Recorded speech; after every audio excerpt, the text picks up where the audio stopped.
മോഹൻലാലിന്റെ അഭിനയ ജീവിതത്തിലെ മികച്ച കഥാപാത്രങ്ങളിൽ ഒന്നായിരുന്നു ദേവാസുരത്തിലെ മംഗലശ്ശേരി നീലകണ്ഠൻ. സിനിമാ ആരാധകർ ഇപ്പോഴും ആഘോഷമാക്കുന്ന ചിത്രം. വലിയ തരംഗമായി മാറിയ ആ സിനിമ പക്ഷേ ഏറ്റെടുക്കുവാൻ തുടക്കത്തിൽ മോഹൻലാൽ വിസമ്മതിച്ചിരുന്നു. വിയറ്റ്നാം കോളനി എന്ന സിനിമയുടെ സെറ്റിൽ വെച്ചാണ് മോഹൻലാലിനെ കാണാൻ IV ശശി എത്തുന്നത്. ഒരു ആക്ഷൻ സിനിമയെക്കുറിച്ചാണ് IV ശശി പറയാൻ പോകുന്നത് എന്നറിഞ്ഞ മോഹൻലാൽ 2 വർഷത്തേക്ക് ഡേറ്റ് ഇല്ല എന്ന് പറഞ്ഞ് ആദ്യം ഒഴിഞ്ഞു മാറാനാണ് ശ്രമിച്ചത്. എന്നാൽ ആദ്യ പകുതിയിൽ വില്ലനും 2ാം പകുതിയിൽ നായകനായും ഭാവം മാറുന്ന മാസ് കഥാപാത്രത്തെ അറിഞ്ഞതോടെ മോഹൻലാൽ ഉടൻ തന്നെ സമ്മതം മൂളുകയായിരുന്നു.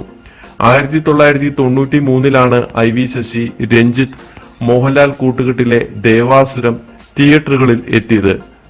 മുല്ലശ്ശേരി ഗോപാലൻ എന്ന ആളുടെ ജീവിതത്തെ അടിസ്ഥാനപ്പെടുത്തിയാണ് മോഹൻലാലിന്റെ എക്കാലത്തെയും മികച്ച കഥാപാത്രമായ മംഗലശ്ശേരി നീലകണ്ഠന് രഞ്ജിത്ത് എന്ന തിരക്കഥാകൃത്ത് ജീവൻ പകർന്നത്.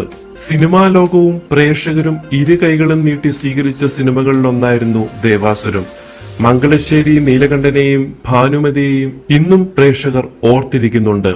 വരിക്കാശ്ശേരി മന മംഗലശ്ശേരി എന്ന പേരിൽ അറിയപ്പെടാൻ തുടങ്ങിയതും ഈ സിനിമയ്ക്ക് ശേഷമായിരുന്നു.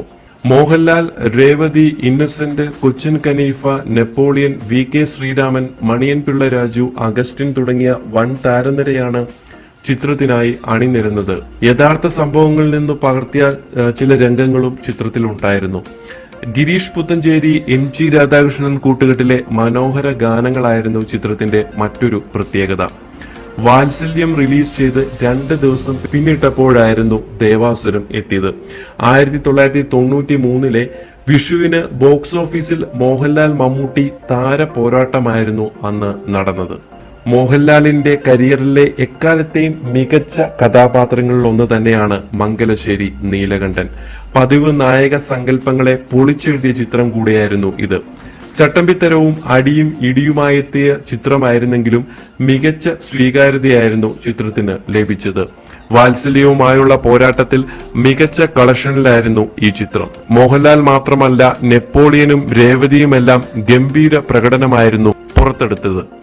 കൂടുതൽ വീഡിയോകൾക്കായി ഈ ചാനൽ നിങ്ങൾ സബ്സ്ക്രൈബ് ചെയ്യുക. തൊട്ടടുത്തുള്ള ബെൽ ഐക്കണോടെ അമർത്തുകയാണെങ്കിൽ ഞാൻ അപ്ലോഡ് ചെയ്യുന്ന വീഡിയോസ് അപ്പോൾ തന്നെ നിങ്ങൾക്ക് നോട്ടിഫിക്കേഷനായിട്ട് ലഭിക്കുന്നതായിരിക്കും.